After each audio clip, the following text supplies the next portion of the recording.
Antes de poner el broche de oro a este 10º Congreso de Catalanidad Hispánica, debemos agradecerles a todos no solamente su presencia, sino todas las aportaciones que han hecho en forma de donativos en estos 2 días y que nos ayudarán en el futuro a seguir con estos congresos tan necesarios. Muchas gracias a todos. Y bueno, y ahora, pues como bien decía, para poner el broche de oro vamos a dar paso al presidente de Som Temps, por todos conocidos, Javier Barraicoa. Es profesor universitario de Sociología y Ciencias Políticas, ha publicado una 20ena de libros, pero bueno, yo aquí tengo 2 que los pueden adquirir aquí mismo a la salida. Uno que es Mitos actuales al descubierto y su último libro, Protestantismo, que aquí lo tenemos, que también lo pueden adquirir antes de irse. Y bueno, como decía, es cofundador y presidente de Som Temps y nos presenta su ponencia Apátridas hacia una comprensión de la psicopatología del nacionalismo. Agradezco infinitamente a todos los que habéis colaborado en el Congreso, participando, organizando, especialmente a la Junta de Som Temps, y a todos los que como hemos dicho en el vídeo, durante 10 años nos habéis estado acompañando. Yo la verdad es que la segunda vez que he visto el vídeo pues me he emocionado, porque han sido 10 años realmente pues intensos, duros, pero también muy gratificadores, descubriendo que hay verdaderos amigos, compañeros, gentes de bien, que queremos el bien para Cataluña y para España. Le he puesto a la conferencia, el título iba a ser Hacia una psicopatología del nacionalismo, pero le puse el apátridas al principio, y esto veremos que tiene sentido al final de la conferencia. ¿Y por qué este extraño título de Hacia una psicopatología del nacionalismo? Porque yo, después de escribir 4 libros y un 5.º libro que está en el horno sobre el tema del nacionalismo, desmitificación del nacionalismo, mitos, historias, mentiras, al final uno se da cuenta que nos falta algo todavía, nos falta algo para combatir el nacionalismo. El nacionalismo lo hemos combatido desde la realidad histórica, lo hemos combatido, o a veces hacemos una lectura muy plana, muy sencilla, muy cortoplacista de cómo va subiendo el voto separatista, cómo va bajando las elecciones, etcétera. Pero con el tiempo uno se da cuenta que hay algo más profundo, ¿no? ¿Por qué no podemos convencer a los nacionalistas? ¿Por qué son tan raros los nacionalistas? ¿Por qué son 2 mundos? Hay un abismo entre ellos y nosotros, ¿no? Y lo atribuyo pues a un problema de una psicopatología. No lo digo yo, lo de Josep Pla, en una obra que se publicó en el 69, en sus obras completas, se titulaba esta obra, dentro de las completas, Hacerse todas las ilusiones posibles y otras notas dispersas. Y en el 69 se ocultó un texto que luego se ha publicado, en el 2017 se ha publicado este texto, y se supone que lo omitieron porque decía cosas bastante fuertes, Josep Pla. Era catalán 100% y español 100%, como ustedes saben. Y habla en este texto que se había censurado del problema del subconsciente catalán. Él se daba cuenta que hay algo en el subconsciente catalán. Dice, al contrario, que otros pueblos de España tienden a mostrarse como son, y por tanto, cuando vemos un andaluz ya básicamente vemos que se expresan como son, no hay doblez, son como son, te gustará o no, pero son como se expresan. En cambio, dice, el pueblo catalán oculta su verdadera personalidad, se la esconde, abandona, es como si por obra y gracia del nacionalismo al propio catalán medios se le fue convenciendo de que no era lo que realmente le había determinado la historia, que era otra cosa, que no podía ser un catalán hispano, que no podía ser español.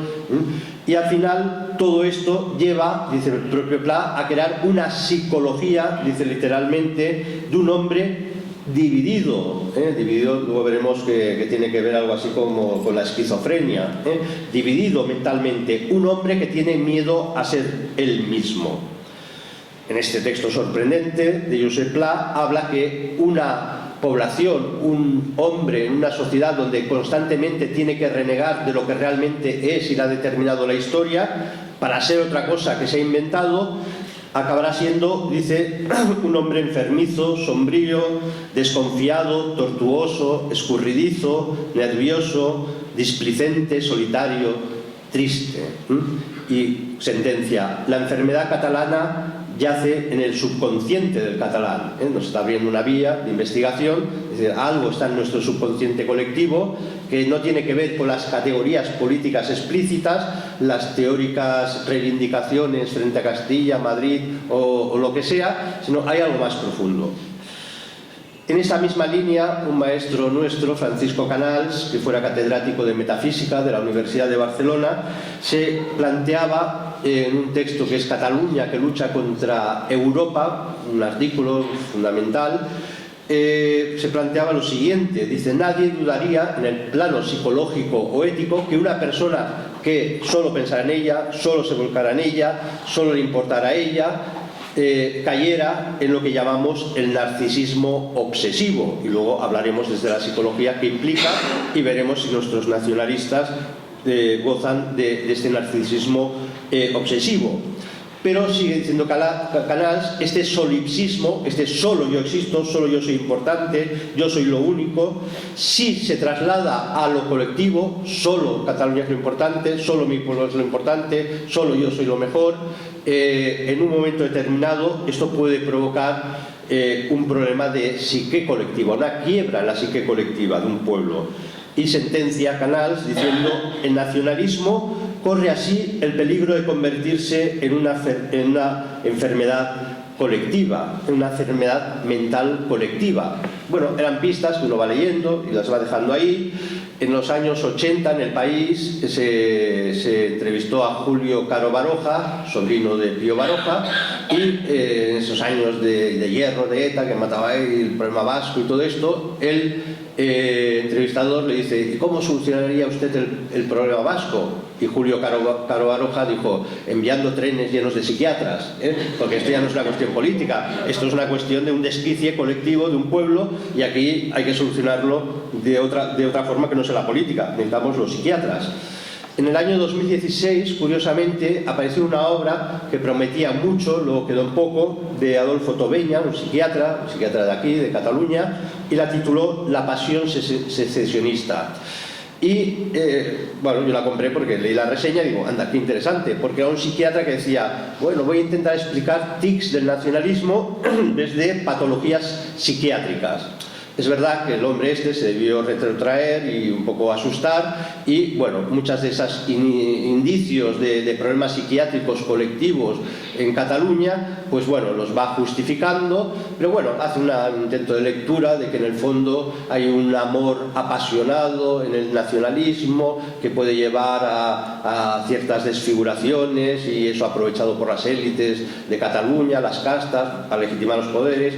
Pero bueno, era un libro que ya no fue a más, el libro va perdiendo mucho fuelle, pero a mí me sirvió para decir: bueno, esto sigue siendo bastante interesante. Y de ahí esta ponencia, ¿no? Intentar un acercamiento a ver cómo desde la psicología se han analizado patologías concretas, personales, pero que a lo mejor las estamos reproduciendo colectivamente, y a lo mejor nos van a iluminar bastante de temas de por qué es casi imposible discutir con un nacionalista y convencerle de una realidad histórica, ¿no? Empiezo con una anécdota que la leí sobre Carlos Puigdemont. No sé si es real o no, lo leí en un artículo, que cuando todavía estaba aquí Puigdemont y viajaba a Madrid desde el aeropuerto de Barcelona, cuando aterrizaba en el Prat, hacía lo posible e imposible por aparecer por el área de vuelos internacionales, ¿no? Porque así, si conseguía salir por ahí, decían: este viene de otro país, ¿no? Y venía de Barcelona, ¿no? Bueno, yo no sé si esta anécdota es verdad o mentira, no me extrañaría que fuera verdad, pero caso de ser verdad, nos determina una mente inmadura, una mente con una imaginación absolutamente quebrada, por lo tanto, una persona con un cierto problema o desequilibrio psicológico, ¿no? Y esto es lo que un problema personal, pero que tenemos que conseguir conectar con los mismos o posibles problemas psicológicos de los colectivos. Una persona, un intelectual que todos conocemos, que lo intentó, es Freud. Freud escribe una obra de pensamiento muy tardía. Freud empezó intentando entender problemas individuales y cada vez se dio cuenta que estaban muy conectados con las dinámicas sociales. Y escribe una obra, en 1921, la psicología de las masas y el análisis del yo, donde ya avisa que hay esta conexión, y esto explicaría la necesidad de una psicología social, explicar los comportamientos patológicos de los colectivos. Él incluso habla de cuando yo pienso en el otro lo acabo, por mucho que sea mi mujer, por mucho que sea mi amigo, como sea otra persona, esto siempre acabará siendo psicológicamente un enemigo, un adversario. Esto es una antropología muy pesimista que enseguida desarrollaré. Pero esta obra, Psicología de las masas y análisis del yo, es una respuesta a otra obra muy anterior, finales del 19, de Gustave Le Bon, La psicología de las masas. Una obra que, por cierto, se sigue estudiando, se sigue leyendo en las escuelas de marketing para estudiar comportamientos de masa, consumo de masas. Y el propio Freud recoge ideas interesantes de Gustave Le Bon. Por ejemplo, cuando intenta describir el comportamiento de una masa y dice: la multitud es impulsiva. Cuando digo esto, piensen, por ejemplo, un 11 de septiembre o una manifestación separatista. Esto es el esfuerzo que tenemos que hacer. Lo que dice Le Bon a finales del siglo XIX, a ver si lo hemos visto en los últimos años aquí. La multitud es impulsiva, versátil e irritable y se deja guiar casi exclusivamente por lo inconsciente. Es extraordinariamente influenciable. Que un medio de comunicación cutre como TV3 consiga movilizar millones de personas, influenciar sobre millones de almas, pues algo pasa. La multitud es crédula, carece de sentido crítico, inverosímil, y lo inverosímil, no existe para ella, y para influir sobre ella es inútil argumentar lógicamente. Esto está clarísimo en Le Bon, lo recoge Freud, lo recoge mucha gente, que dice: cuando se da el fenómeno de masas, cuando se rompe la vida comunitaria real, la vida con la familia, la vida bien organizada y ordenada políticamente, entramos en una sociedad de masas, y entonces a partir de ese momento la racionalidad ya deja de funcionar. Por tanto, nunca convenceremos a un separatista de nada. Y ponemos el acento en esta palabra crédula. La multitud es crédula. En 2014, antes de 2014, la famosa Forcadell, presidente de la ANC, decía: lo vamos a conseguir en el 2014, va a ser el año histórico de Cataluña porque conseguiremos la independencia. Evidentemente en el 2014 no pasó absolutamente nada y no ha llegado la independencia, pero la gente se lo creyó. ¿Se acuerdan de esas campañas de la ANC que eran carteles amarillos? Quiero, y la gente ponía cosas: yo quiero que Cataluña todo el mundo llegue a final de mes, y quiero que todo el mundo tenga un piso, y quiero que mi abuela tenga 2 pensiones, y a uno se le ocurrió poner: y quiero que tengamos un helado de fresa para cenar cada día, ¿no? De comer. Estoy convencidísimo que había gente que se lo creía. Cuando llegue la República Catalana, por fin tendremos todo esto, lo que no nos ha dado el mísero Estado español. Ahora tendremos, la fantasía. Jugar con lo crédulo. Esto que estoy diciendo no es tontería. Había gente que se lo creía. Había gente que estaba convencida que iba a llegar la República y al día siguiente se le iba a quitar la depresión, iba a ser feliz y por fin se iba a divorciar de su marido y iba a encontrar el novio de su vida. Pero es que he conocido casos de estos. Bueno, en fin, la credulidad, mejor dicho, lo hemos visto aquí en el vídeo. Gabriel Rufián, en 18 meses estará en la República Catalana. No, lleva 3 años cobrando de Congreso como diputado español, representando la soberanía española. O cómo es posible que cuando la declaración de la República de Puigdemont, 27 de octubre de 2017, que la anula en pocos segundos, la república más efímera de la historia de España, pues la gente todavía sigue votando a Puigdemont, ¿no? Oiga, si usted no se ha tomado el pelo, proclama la república y dice que no se puede aplicar. Esto es la mayor crédula, ¿no? La gente se lo cree todo, se lo puede llegar a creer todo. Freud tenía un admirador que era Trotter, un inglés que llegó a coincidir. Trotter le seguía a Freud, iba a los congresos, estaba muy interesado en esto de la psicología de las masas. Estamos en el año 2016 y escribe un libro sobre el comportamiento gregario en la paz y en la guerra. ¿Por qué? Porque estamos 2 años, se lleva de Primera Guerra Mundial, una de las primeras guerras con millones de personas que se entregan a la muerte por el ideal de una nación. Y entonces, ¿cómo es posible? Y él lo intenta explicar por el comportamiento gregario, animal que tenemos, pero Freud no está de acuerdo. Freud da una idea muy interesante que dice que los comportamientos de masas ciertamente son gregarios, les encantan las masas, estar metidos entre millones de personas o cientos de miles en el 11 de septiembre, pero dice Freud, es muy importante para entender el comportamiento de las masas las relaciones emocionales, afectivas que se producen dentro del seno de las masas, Y de tal forma, y aquí viene una reflexión que he adelantado antes, como Freud es súper pesimista, dice, ojo, este sentimiento afectivo va a tener dos caras. Por un lado, puede ser positivo, dice, pero cuando yo considero a los demás como un otro que entra en mi vida o con el cual me relaciono, pues a partir de ese momento toda relación, aunque sea teóricamente de amor, afectiva, siempre esconde una agresividad. Y por eso esas teorías estrafalarias de Freud. El hijo ama al padre, sí, pero lo acaba odiando porque le separa de la madre, complejo de Edipo. Todos somos humanos y muy amigos, sí, pero desconfío de ti porque tú me puedes mandar sobre mí, con lo cual te tengo que matar. La tesis de Totem y Tabú de Freud. Por tanto, el otro necesariamente siempre va a ser malo. De ahí que en la dinámica nacionalista, curiosamente, el otro nunca es bueno.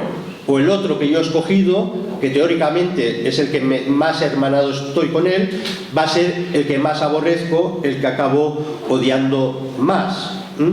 Y eso nos lleva, y podríamos encontrar, y voy a poner varios casos del propio nacionalismo catalán, a aquellas expresiones que nos sorprendían y que hemos citado más de una vez en estos congresos, cuando en la nacionalidad catalana Prat de la Riba se encuentra con el dilema. Dice, sí, hombre, reconozco que los catalanes éramos españoles y catalanes, teníamos estos dos amores, eran compatibles, pero había que acabar, para que apareciera el nacionalismo catalán, con esta bifurcación de nuestra alma, que era sentirse españoles y catalanes. Dice, y esa labor de conseguir que llegue el nacionalismo, romper esta esquizofrenia, la hace, dice, el odio, no la hizo el amor, el odio. Dice, tuvimos que aprender a odiar lo que había de españoles en nosotros. No puedo soportar otro yo en mí mismo, no puede haber dos yos, no puede haber alguien que se sienta español y catalán. Esto es tremendo, pero lo podemos encontrar en muchas dinámicas. Theodor Herzl, que fue el organizador de la primera organización sionista a finales del siglo XIX, todavía no existía el Estado de Israel, se reúne con un comité británico, los comisarios le preguntan, bueno, ¿y usted es judío que quiere el Estado de Israel, que es una nación para usted? Y responde Herzl, la nación representa un núcleo histórico de personas en visible cohesión y unidas por un enemigo común. La nación no la constituye el amor. Para nosotros, muchos de nosotros, la comunidad política se constituye porque amas un bien común. El nacionalismo dice, para que haya nación, o la nación que yo quiero, necesariamente tiene que haber alguien que me odie y por tanto alguien a que pueda odiar. En el fondo es la clave de Carl Smith cuando habla del paradigma amigo-enemigo. Para que haya política tiene que haber siempre un enemigo, y sí o sí tengo que crear un enemigo. A algunos les sonará Radovan Karachi, que fue condenado a cadena perpetua por los atlantistas, porque, si se acuerdan, Estados Unidos revienta Yugoslavia y crean ahí toda una serie de repúblicas balcanizadas, y un serbio que monta una república en Bosnia, una república serbia, bueno, la acusan de genocidio. Y curiosamente esta era psiquiatra, era poeta y psiquiatra. Y además es sorprendente porque los nacionalistas serbios todos estaban organizados en una asociación psiquiátrica, con lo cual también debía haber cierta conexión. Y dice Karadzic, dice, Serbia es una creación de Dios. Su grandeza se mide por el odio de los enemigos. ¿Por qué somos grandes? Cuanto más nos odien, más grandes somos. Oiga, no, esto no es lo que me enseñó mi mamá, no sé si me acuerdo, me explico. Es el cambio, es un paradigma brutal. Es el odio, el leitmotiv del nacionalismo. Sigue Freud contrarrestando opiniones, por ejemplo, de William McDougall, que era un sociólogo británico de la época de Freud, que hablaba reconocía pues que cuanto más intensas son las emociones, las masas son más controlables. Y a esto le añade Freud una idea muy interesante, que es la idea de la obsesión. Las masas, cuando son activadas, se impulsan a imitar a los demás, a conservar el tono con ellos. Todos hemos tenido, lo vimos durante el procesismo, como todos los nacionalistas parecía que competían a ver quién hacía más el subnormal. Lo hemos visto aquí, una con la jaula, España, otro vestido no sé qué. Bueno, vimos ahí todo, bueno, ya ni para qué contarlos, la cantidad de frikis que aparecieron, pero porque se estaban imitando unos a otros, estaban compitiendo a ver quién tenía que ser más friki. Esto es propio de una dinámica de masas, como la de una obsesión, como la describe Freud.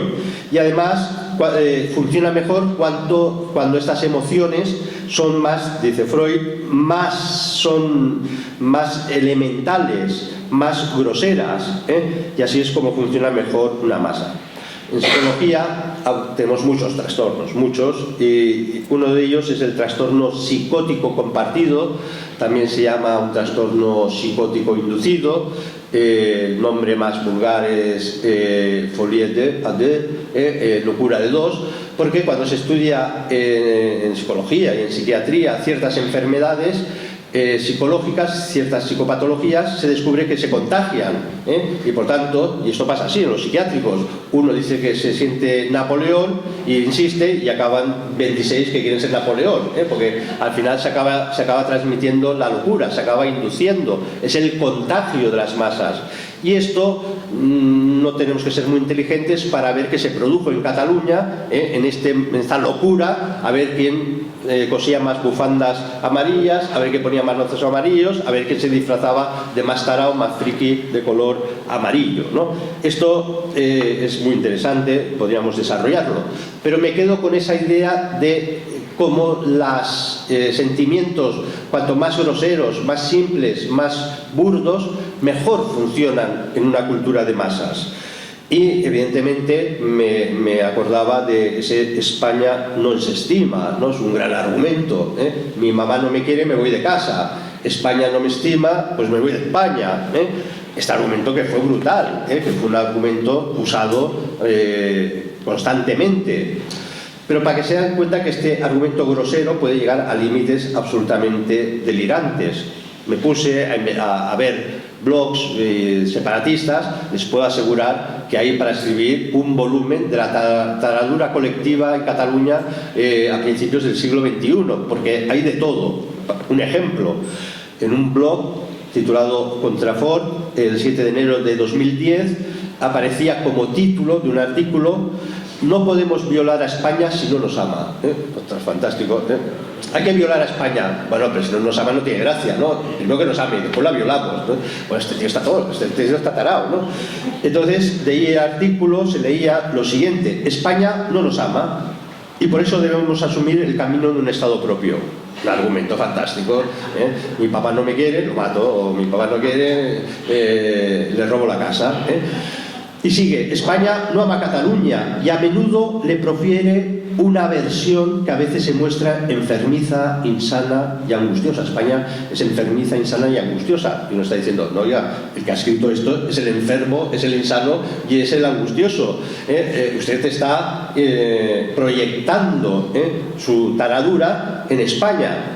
Y esto, no se preocupen, esto desde la psicología se puede explicar muy fácilmente, porque esto es lo que llamamos una proyección especialmente proyección primaria o negativa, según la cual muchos tendemos a nuestros propios defectos proyectarlos en los demás. Yo robo, pues digo que todo el mundo es un ladrón. Yo soy un adicto, pues todos son adictos, etcétera, etcétera, etcétera. Esto se estudia en psicología y eso son hábitos, son mecanismos psicológicos de gente especialmente desequilibrada. Y esta proyección primaria o negativa que dice la psicología se corresponde a lo que llamamos personalidades paranoides o los paranoicos, sujetos paranoicos, donde cuando se estudia en psicología una persona paranoide, la característica es la desconfianza. Lo aplicamos a nuestro caso. Todos tenemos la percepción, cuando hablamos con un independentista, que tiene una desconfianza absoluta hacia España. Pase lo que pase, España nos la va a colar. No dan el más mínimo margen de que España puede hacer algo bueno por Cataluña. Todo lo que haga España, incluso ganar la Eurocopa, esto va contra Cataluña, la desconfianza. Bien, entonces hay una Biblia de los psicólogos, que es lo que llamamos el diagnóstico estadístico de desórdenes mentales, DSM en inglés, y es la Biblia. Viene de Estados Unidos, pero aquí los psicólogos, muchísimos psicólogos lo siguen como si fuera la Biblia. En este manual, el DSM-5, en la versión 5, nos habla precisamente de estas personalidades paranoicas, y algunas características les sonarán a ustedes. Desconfianza en los otros, por lo tanto, todo lo que digan, interpretar que todo comentario va contra es denigrante y amenazador. Esto es lo que les pasa a los nacionalistas. Dicen algo desde Madrid, esto va contra nosotros. Siguiente característica de un paranoico: rencor persistente que lleva a no olvidar pretendidas injurias. En 1714 nos hicieron esto, oiga, que han pasado 300 años, pero nos hicieron esto, que han pasado 300 años, pero nos hicieron esto, ¿no? Un rencor ya persistente, da igual, ese rencor va a existir siempre. O las personalidades paranoides sufren estados psicóticos. Esto tiene mucho que ver, esta expresión puede salir muchas veces ahora, porque el estado psicótico se caracteriza por la desrealización. ¿Qué significa? La pérdida del sentido de la realidad. En cualquier ámbito, cuando está Puigdemont en Waterloo y está con su Consell de la República, debe estar imaginando que hay toda una república funcionando y él tiene un super equipo de ministros republicanos y presupuestos y tal. Oiga, esto es un delirio. Usted es un tío que le han alquilado un piso, le están pagando bajo mano y poniendo una serie de ventajas a la Generalitat bajo mano ilegalmente para que usted sobreviva. Pero esto del Consell de la República no tiene ni sentido. Esto no es ninguna realidad. Esto es una pura imaginación, un delirio que usted se ha producido. Bien, y por lo tanto, como decíamos, el delirio paranoide provoca también una desconfianza patológica, y la podríamos reconocer en famosos textos. Nos acordamos todos de Pujol, se han citado hasta la saciedad, cuando Pujol en el año 58 hablaba de los andaluces. El hombre andaluz no es un hombre coherente, es un hombre anárquico, destruido, es generalmente un hombre poco hecho, un hombre que hace 150 años pasaba hambre y tal. Y entonces luego sigue el texto y ahí viene la desconfianza patológica. Si por la fuerza del número, si tuviera más hijos que los catalanes, llegase a dominar sin haber superado su propia perplejidad, destruiría Cataluña. Por cierto, argumento que ahora podríamos decir, como los musulmanes tengan más hijos que nosotros, también destruirán Cataluña.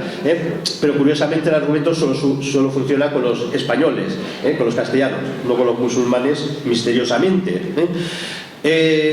Y no solamente el fenómeno paranoide acaba aquí, sino que va a llevar directamente a la esquizofrenia. Esquizein en griego es ruptura, división, separación. De ahí viene esguince, ¿no? Un esguince tan roto, un nervio, un músculo.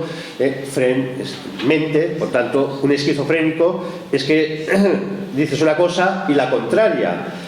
Fíjense la desconfianza que manifestaba Pujol y manifiestan tanto los separatistas hacia el resto de españoles, pero curiosamente en plena caña de la secesión, en 2017, el año duro, el año fuerte, hubo una manifestación en Barcelona, se acordarán, de Volem acollir, y cientos de miles de catalanes, Volem acollir, y estaban votando para irse de España, que no vengan españoles, pero Volem acollir. Ustedes, bueno, entonces pues acullan españoles, ¿no? No sé si me explico. Si volem acollir, no, és que volem acollir els que no són espanyols. Esto es una esquizofrenia, que una cosa y la contraria no. Bueno, todo esto estaría, insisto, para reflexionar y preocuparnos realmente qué está pasando en España. Como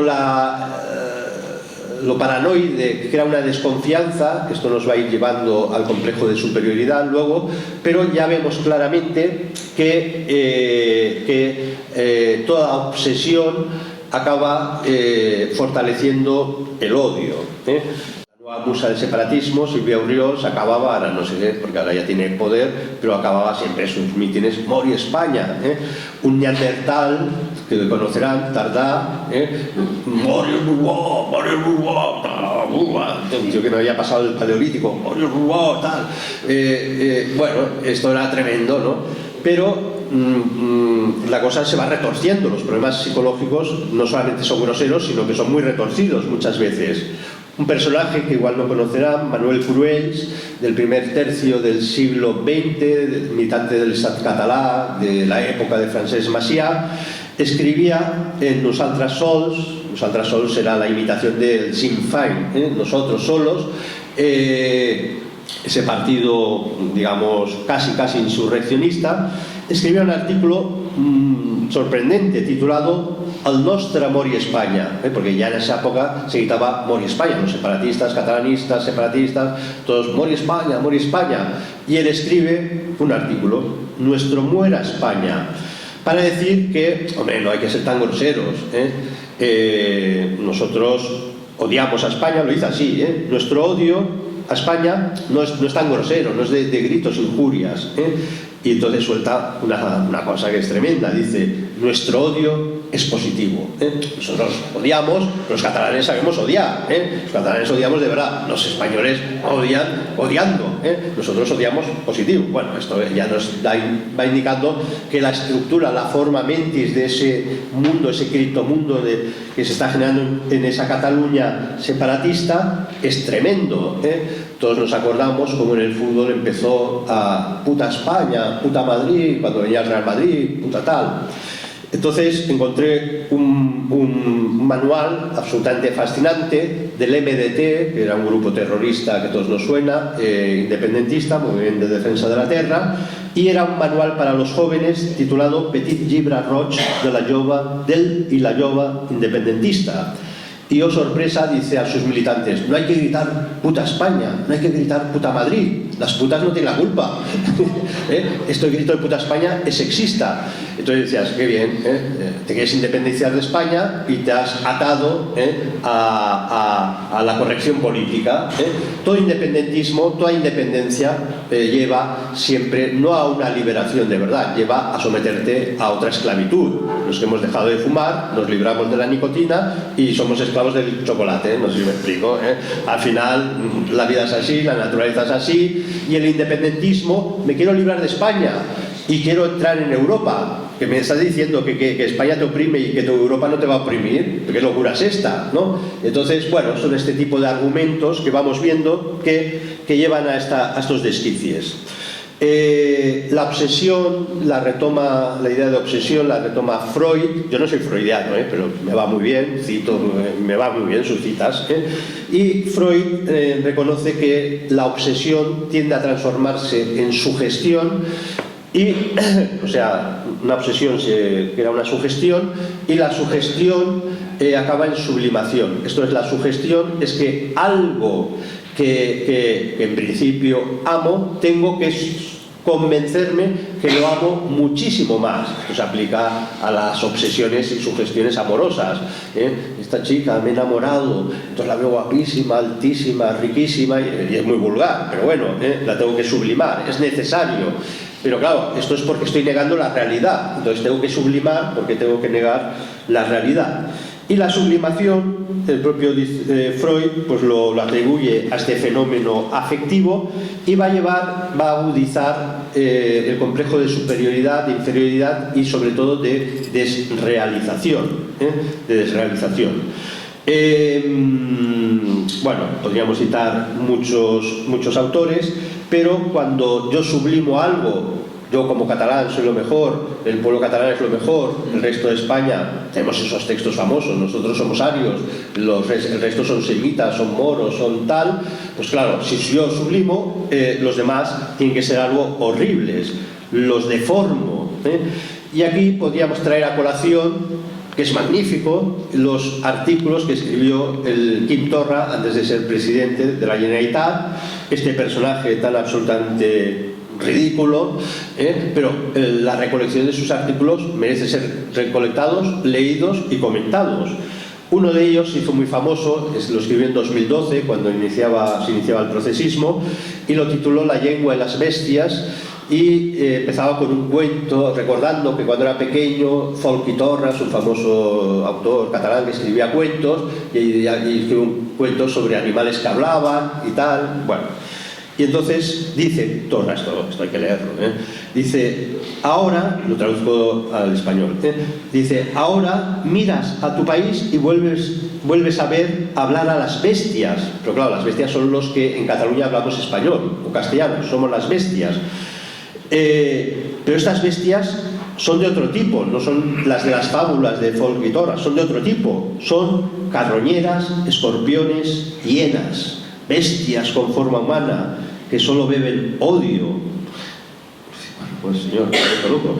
Un odio perturbado, nauseabundo, como una dentadura postiza, con moho, contra todo lo que representa la lengua. Están aquí entre nosotros, les repugna cualquier expresión de catalanidad, es una fobia enfermiza. Hay algo freudiano en estas bestias. No, señor Torra, el enfermizo es usted, no sé si me explique, el que está odiando es usted, el freudiano, el que tiene un problema freudiano es usted. Incluso añade, y si no es un problema freudiano, es una pequeña sacudida de su cadena de ADN. Señor Quim Torra, mire su familia, porque todos sabemos cómo la foto, cómo son, ahí el ADN ha bailado, o sea, es lo que hemos hablado, una proyección, yo soy lo que soy, odio a todo el mundo, odio porque hablan español, ya digo que los que hablan español odian y son feos y todas estas cosas.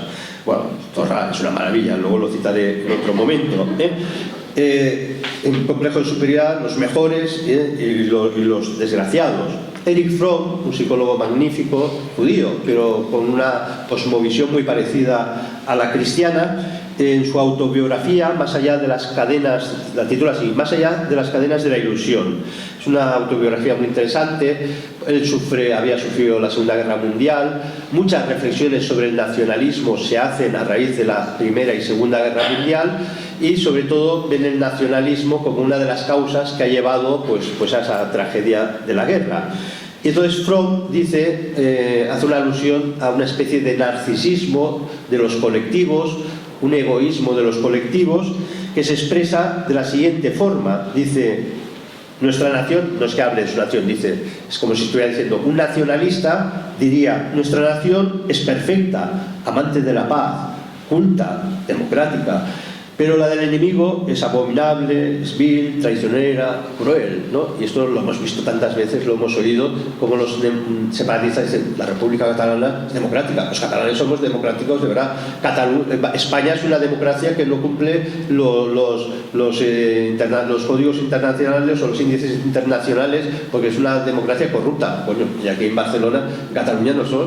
O sea, es esta distinción esencialista, mística, de que nosotros somos un pueblo superior porque somos la democracia. Y claro, la democracia, como es el dios de la organización política, la religión propia, pues entonces nuestra democracia es mucho mejor. Esto se puede llegar argumentando esto al delirio total. Yo buscando para preparar la conferencia, me encontré un artículo en Punt Avui, escrito en el 22, muy recientemente, titulado El primer Parlament, y el autor del artículo dice que la corte condal, por tanto catalana, del siglo XI, lo dice literalmente, del siglo XI, se presenta como una institución democrática frente a la monarquía. En el siglo XI los catalanes ya éramos democráticos y tal, y esta monarquía no nos iba, nosotros éramos republicanos ya en el siglo XI, imagínense. Literalmente, dice el autor, estas instituciones fueron las más antiguas de Europa. Somos la leche, los más antiguos de Europa. El escudo de Cataluña es el más antiguo de Europa. Bueno, es que todos los más antiguos de Europa, que por cierto vuelve a la esquizofrenia porque queremos ser los más modernos y los más antiguos, no sé si me explico, entramos en la locura, ¿no? Todos se acordarán, o muchos, que el 24 de octubre de 1971 Pau Casals, que había vivido el exilio después de la guerra fuera de España, fue acogido por la ONU muchas veces y ahí le dieron un premio por la paz y además estaba muy contento. Yo me llamo Pau. Sí, puede ser Pablo, pero Pau también es paz y estaba contentísimo. Me ha dado el premio a Pau, soy yo Pau, en la paz. Bueno, en fin, yo creo que estaba un poco ya ido.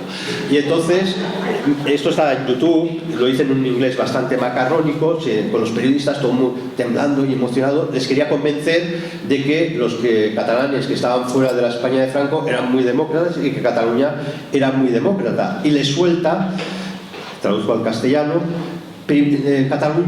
Cataluña dice que es que no tiene pérdida. Cataluña ha sido la nación mayor del mundo. Toma ya, no sé. Ya os explicaré por qué, se lo decía a los periodistas en inglés muy macarrónico. Cataluña tuvo el primer parlamento, mucho antes que Inglaterra. Cataluña tuvo las primeras Naciones Unidas. ¿Usted qué dice? Pues que nos hemos vuelto locos, ¿no? Porque se juntaron 4 condes para discutir Pau y Treva y eso eran las Naciones Unidas. Bueno, esto es que es la democracia como justificación de que nosotros tenemos que ser un pueblo separado de España, porque España no es una democracia ni nunca lo va a ser, porque España es una caverna, ¿no? Y por eso no nos tiene que extrañar, ¿se acuerdan del tsunami democrático? Que no era más que un movimiento proterrorista para dar un impulso de violencia al proceso que vivimos en Cataluña, y le llamaban tsunami democrático. Estaba la Marta Rovira y todos estos. Daniel Cardona, que es un separatista, insurreccionista de principios del primer tercio del siglo XX, en la Segunda República, en 1934, en un escrito per la patria y la libertad, dice una cosa absolutamente divertida y sorprendente ahora fuera del tiempo. Era el mito de Cataluña es una democracia desde el siglo XI y ahora en el siglo XX también somos una democracia.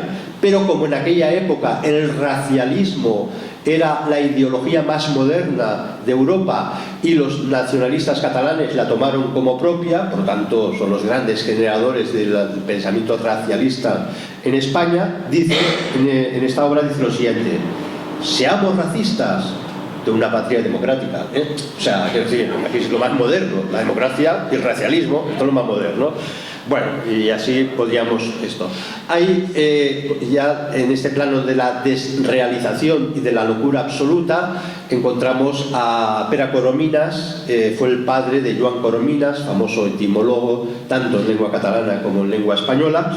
Y Pere Corominas era profundamente ya nacionalista, separatista, y voy a citar un artículo, Elogio al paisaje catalán, donde es un texto, lo cité en el Congreso de Catalanidad Hispánica de Tortosa por primera vez, pero es un texto que nos lleva a ver primero el delirio del nacionalismo, la desrealización, la separación de la realidad y sobre todo una especie de extraño esencialismo telúrico aplicado a Cataluña.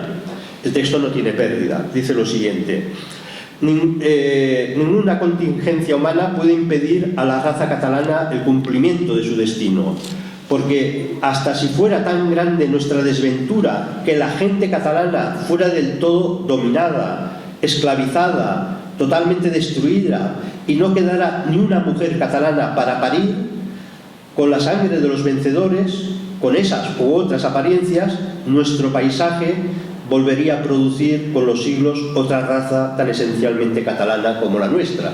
Está diciendo, ¿no? Matamos a todos los catalanes, pero amb el pi català y tal, la facheda, ya tornará a surtir otra vez un pueblo catalán. Nos hemos vuelto locos, estamos locos. Este es el padre del gran Joan Corominas, ya un tío intelectual. El narcisismo es como un egoísmo, es algo propio, es algo más que un egoísmo, pero bueno, lo podemos tratar como un egoísmo. El maestro Canals, que he citado antes, ya lo decía en ese artículo, decía: el nacionalismo es al amor patria lo que el egocentrismo desordenado en lo afectivo es aquel recto amor a sí mismo. Como diciendo, todos nos tenemos que amar a nosotros mismos, nos tenemos que cuidar, esto es un amor ordenado, esto no pasa nada, tenemos que buscar nuestro bien, nuestra salud, nuestro bien moral, pero si esto se desordena, es un egoísmo, y eso es el nacionalismo, es un egoísmo, es el falso amor a la patria desordenado y es un problema moral. Bien, Erich Fromm, ese psicólogo que he citado en una obra magnífica, El miedo a la libertad, habla del egoísmo en este sentido. Y verán que nos va a aportar algo muy interesante para entender el procesismo. El egoísmo, en versión inglesa, es el selfishness, ahora que todos nos hacemos selfies, ojo, que aquí hay unas dosis de egoísmo y narcisismo bastante interesantes. El egoísmo no es idéntico al amor a sí mismo, sino su opuesto. El egoísmo, ahora viene lo interesante, es una forma de codicia. Como toda codicia es insaciable y por consiguiente nunca puede alcanzar una satisfacción real. El egoísmo de una nación a sí misma que busca ser la mejor, la más perfecta, la más democrática, como no lo va a conseguir nunca, siempre estará buscándolo, siempre intentará conseguirlo, siempre estará en el fracaso y en la desazón de que no lo ha conseguido. Y claro, la culpa la tiene que tener España. Dice Fromm, no puede alcanzar una satisfacción real, nunca, nunca. Y esta cita de Fromm me recordaba un álbum, los más jóvenes se acordarán, de Lluís Llach, El viaje a Ítaca, que cuando éramos jóvenes y bastante estúpidos nos pareció interesante. Oh, qué bien canta este señor. Lluís Llach, no habíamos visto la trayectoria, pero el tema central es Viaje cap a Ítaca. Los puristas catalanistas dicen Ítaca, no Ítaca, Ítaca. Bueno, entonces toma la letra de un griego que es Cavafis, cambia la letra, es una inspiración en la Odisea. Ulises vuelve a Ítaca, que se ha ido tomando con el tiempo como el objetivo del nacionalismo, un proceso, un viaje para llegar a la independencia, para llegar a Ítaca finalmente. Pero esta letra de este álbum uno la vuelve a releer con los años y dices, hombre, esto me explica cosas. Dice la canción, para los que no lo suenan, voy diciendo más o menos en catalán o en castellano, da igual, dice, cuando emprendes tu viaje hacia Ítaca, has de arribar-hi, has de llegar, es tu destino, la independencia es el destino, yo estoy traduciendo, ahora traduzco yo, es el destino, pero no forcis gens la travesía, no fuerces la travesía, es preferible que dure muchos años. Hombre, yo cuando voy a Madrid en AVE quiero el directo, ¿no? 2 horas y media, no quiero, bueno, voy a coger el que va a Tarragona, Lérida, Zaragoza, Guadalajara, y si te dicen, no, si vas a Málaga y tal, y luego subes y León, no, yo quiero ir el de 2 horas y media, la travesía es un medio, cuanto más rápido mejor, lo importante es el fin, pero ya Lluís Llach ya está diciendo, no, que lo importante es la travesía. Y dice, y si llegas a Ítaca y la trovas pobre, o sea que es una mentira, o imagínense que estamos luchando por la independencia y resulta que es una porquería, una ruina y tal. Si te encuentras pobre, Cataluña, arruinada, no te preocupes, dice, porque te ha hecho sabio el viaje, lo importante es la experiencia. Y yo iba pensando, es esto es el procesismo. El procesismo consiste en que constantemente estemos encaminados hacia una independencia, porque esto da mucho dinero, porque esto a muchos, porque esto te da razón de ser, porque si consiguiéramos la independencia y nos quitaran el euro y nos volvíamos todos pobres y tal, menuda gracia. Pero aún así dirían, no, pues eso está molt bé, no s'ha fet més catalans, no s'ha fet... Es el problema, evidentemente, de esto, ¿no? Bien, entonces, en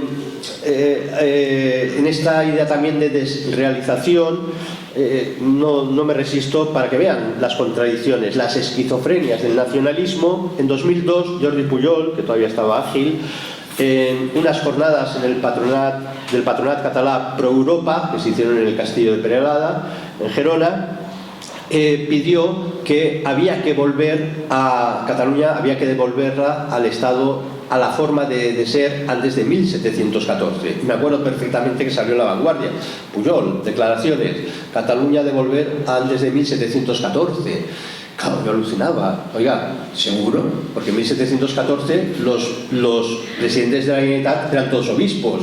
Segundo, no había matrimonio civil, no había divorcio. El único matrimonio era el canónico. Tercero, existía la Santa Inquisición. Cuarto, si a alguien se le ocurre decir que es transexual, lo queman. ¿Usted quiere volver a la Cataluña antes de 1714? Esto es una locura. Claro, ¿qué está pasando? Es esa esquizofrenia brutal. Queremos ser los más progresistas, los más modernos, los más avanzados en ideología de género, en todo, pero tenemos que estar en la situación antes de 1714. Mire, esto no cuadra, esto no puede ser, ¿eh? Alguien se lo tenía que decir al señor Pujol, ¿eh? Sigo avanzando y una obra muy interesante de Theodore Milton titulada Trastornos de la personalidad en la vida moderna, citado en 2006, habla de que las personalidades narcisistas, egoístas, centradas solo en sí mismas, el narcisista ve al otro como un peligro, rompe relaciones con los otros, solo se está mirando a sí mismo, genera una imagen autoinflada, utiliza esta expresión este autor, el narcisista crea una imagen inflada, una autoimagen inflada. Y claro, no me ha quedado más remedio que volver a Quim Torra y buscar algunos artículos. En 2012, cuando empezaba el procesismo, escribió un artículo, L'orgull de ser catalán, el orgullo de ser catalán, donde dice, ya, por fin se ha acabado el cachondeo, por fin ya va a empezar aquí el procés. Dice, hay gente que ha dicho basta en Cataluña y cada uno a su manera combate por unas ideas y por un país. Gente que ya se ha olvidado de mirar al sur y vuelve a mirar al norte, donde la gente es limpia, noble, libre, culta y feliz.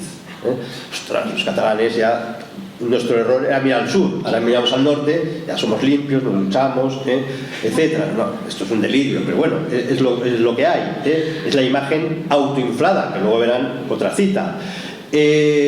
Claro, mirar al sur significa mirar a Andalucía, porque estos no paran de mirar al sur, a Marruecos y a los subsaharianos, o sea que al final todo es selectivo, Esto también es una paranoia, es un mecanismo de defensa psicológico, seleccionar lo que quieres ver y lo que no quieres ver no lo vas a ver y nunca vas a aceptar que lo has visto, ¿no? Bien,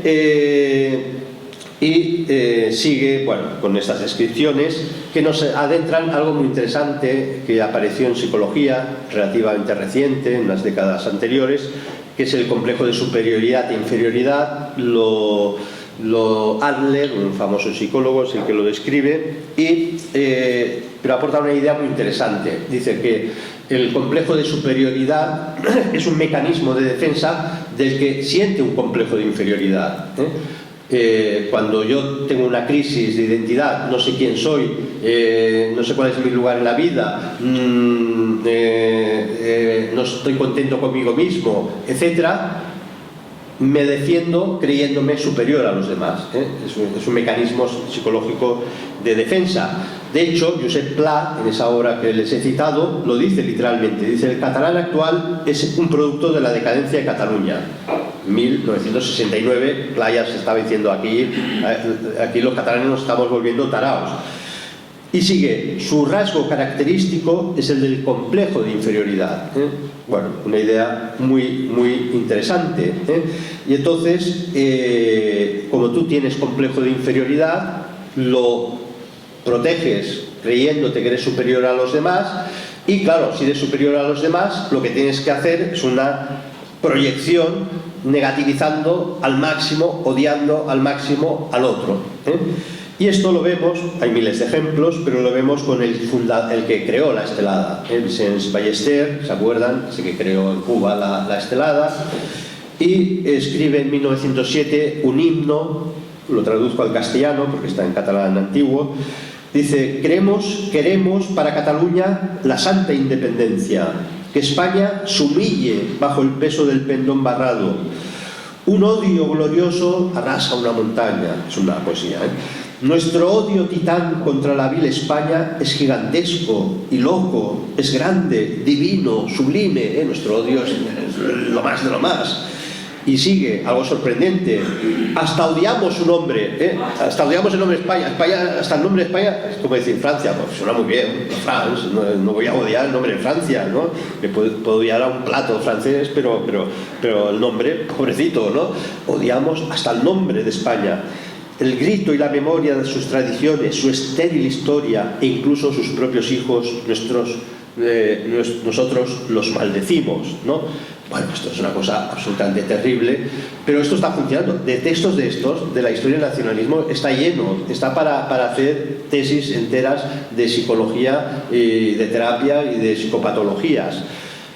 Y viendo que el catalán tiene que ser entonces mejor, recurrimos a esto, un clásico, Jaume Aiguader, también es un procesionista, estuvo con la República nacionalista, se exilia en el 45 y escribe en el año 45 desde una revista que era Quaderns del Exili, donde escribían exiliados, dice, se alegra porque el pueblo catalán está empezando a reconocer que puede conseguir una perfección, se está restaurando, y dice así, sorprendente, dice: en Cataluña en estos últimos años se ha observado una mejora racial expresada por el aumento promedio de estatura, que incluso se parece a los americanos, como dicen, ya podemos llegar a jugar a la NBA, los catalanes, ostras, estamos contentos, estamos mejorando, estamos progresando, Bueno, y entonces dice, la naturaleza nos había dotado a los catalanes, gracias a la fuerza telúrica de la naturaleza, de lo siguiente, por eso los catalanes somos superiores a los demás.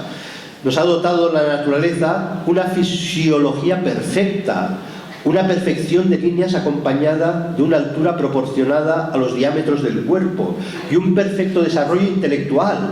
Significan un goce para la vida y dan al hombre una confianza en sí mismo y una capacidad combativa que es la mejor defensa contra la destrucción de nuestra nación. Ostras, somos dioses del Olimpo, somos lo más de lo más.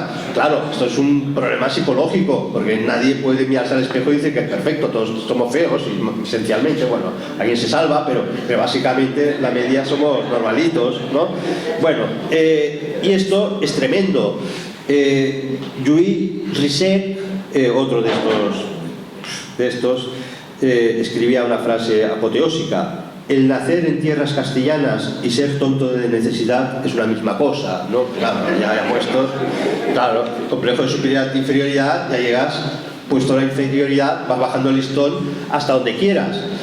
Daniel Cardona, ese insurreccionista del Estat català, en La batalla, 1923, una obra que escribe, que se queja de que nos atacan los españoles, atacan nuestro carácter nacional, etc. Pero recurre al argumento otra vez de la naturaleza.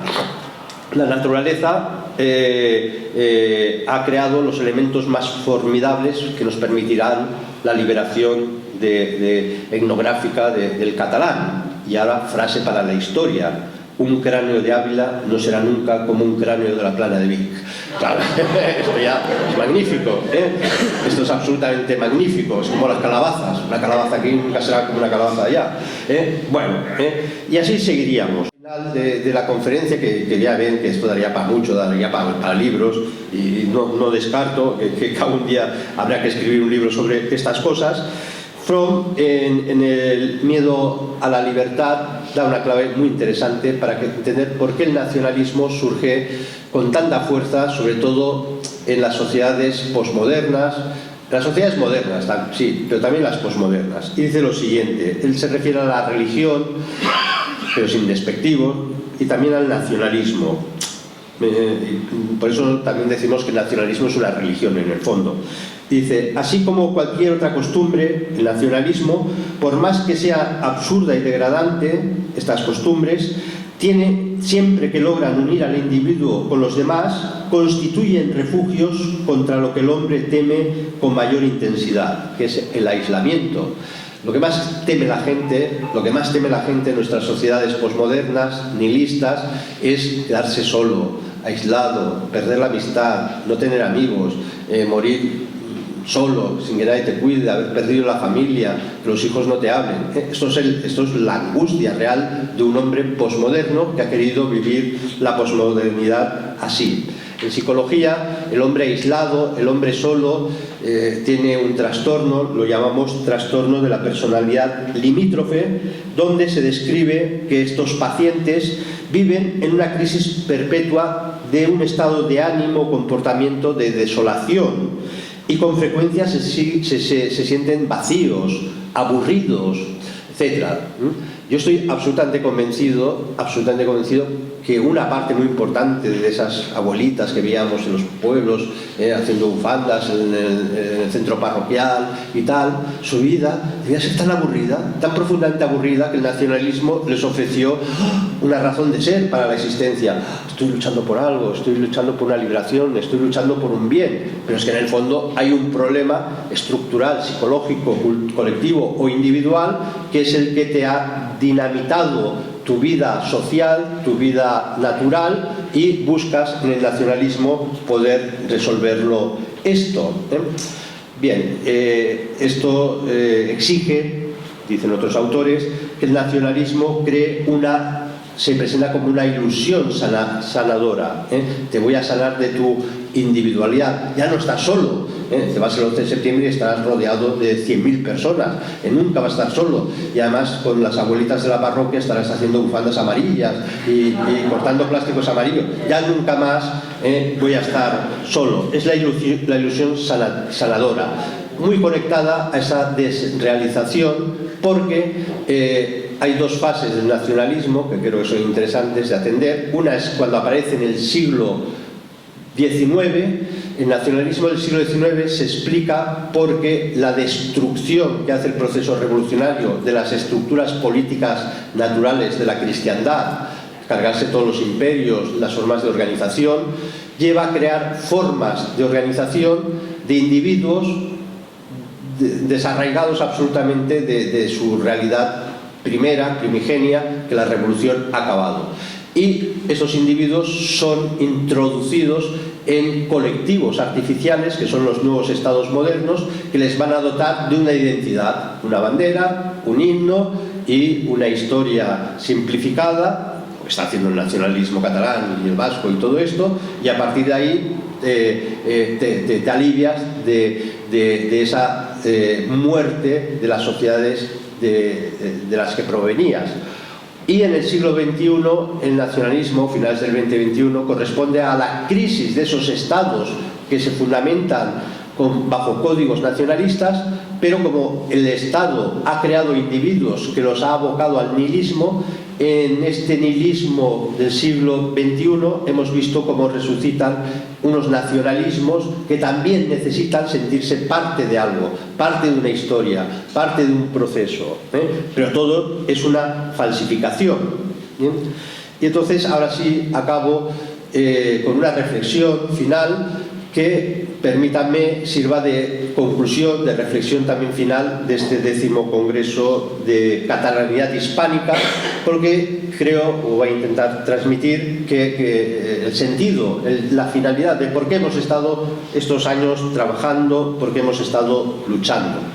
Hay una obra que creo que es de lectura casi obligatoria, de Rafael Gambra, El silencio de Dios, donde el prólogo es de Gustave Thibon, y es un prólogo breve pero muy potente, muy rico. Y dice en este prólogo, Thibon dice: hoy estamos presenciando la agonía de la polis, de la ciudad de los hombres, de la política en el fondo. El liberalismo, ese liberalismo decimonónico, al aislar los individuos por un lado, y el estatismo, el liberalismo lo que dijo es arrebatar a los individuos de sus entidades naturales. Esos individuos, luego el Estado moderno, liberal, los reagrupa en vastos conjuntos artificiales y anónimos. Esto han transformado a la sociedad en un inmenso desierto cuyas ciegas arenas son arrebatadas por los torbellinos del viento y de la historia. Sigue Gustave Thibon y digo, estoy ya haciendo una reflexión final del Congreso, en el fondo, dice: estamos en un siglo donde reina el conformismo, el absurdo, el desorden, donde hay el ídolo de la revolución permanente, en nuestra versión catalana es el procés permanente, se ha convertido en el centro de atracción para los rebaños de esclavos teledirigidos. Nada hay más nuevo ni más insólito, y esto es como una esperanza, una llamada a nosotros, nada puede ser más nuevo y más insólito que predicar el retorno a las fuentes y defender la naturaleza y la tradición. Y sigue con otro texto: las ciudades de antaño, al enlazar al hombre con las realidades visibles e invisibles, le ayudaba a elevarse sobre sí mismo, en una verticalidad. Hoy en día el ideal que se propone no es la verticalidad, sino la horizontalidad, donde solamente podemos aspirar a huidas para adelante, pero no crecer para arriba.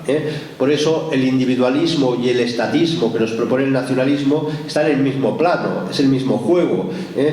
Nos harán creer que somos muy individualistas y nos someterán a las categorías de una nación creada y a la fe de un nacionalismo, de una nueva religión. Pero esto es plano, no es incompatible, está en una situación de vida plana.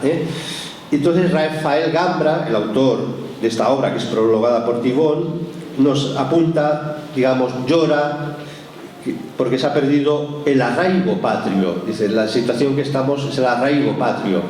Por eso quise titular la ponencia, empezarla con apátrida.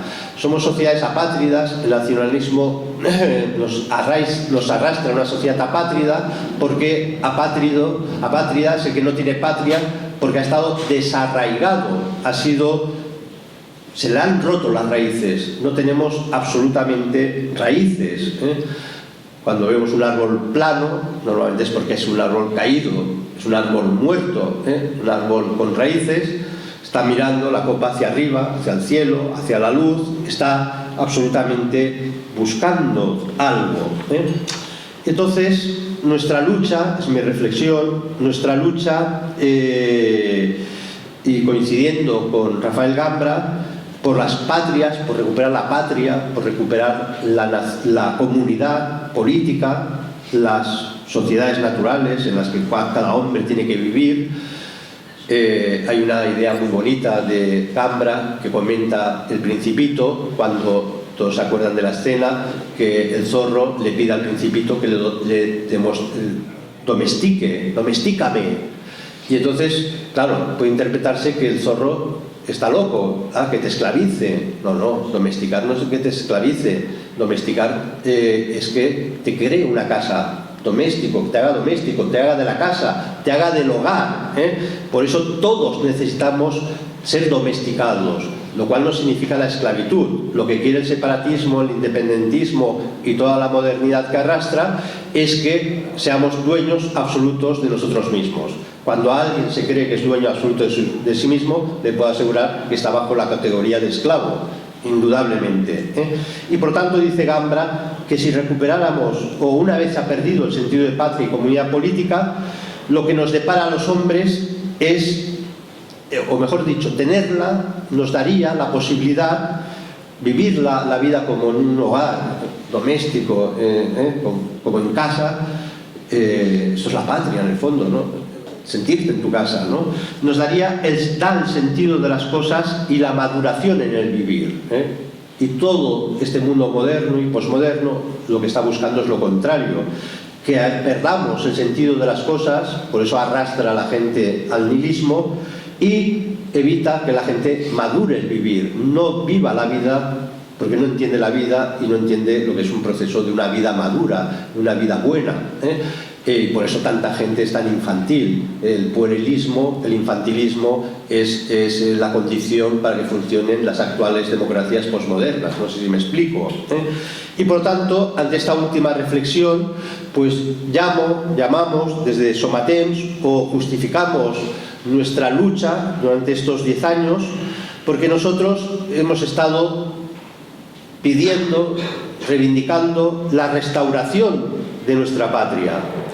Ojo, no como un fin en sí mismo, sino como el modo más completo de restaurar al hombre que la posmodernidad y la modernidad han destruido. Muchas gracias.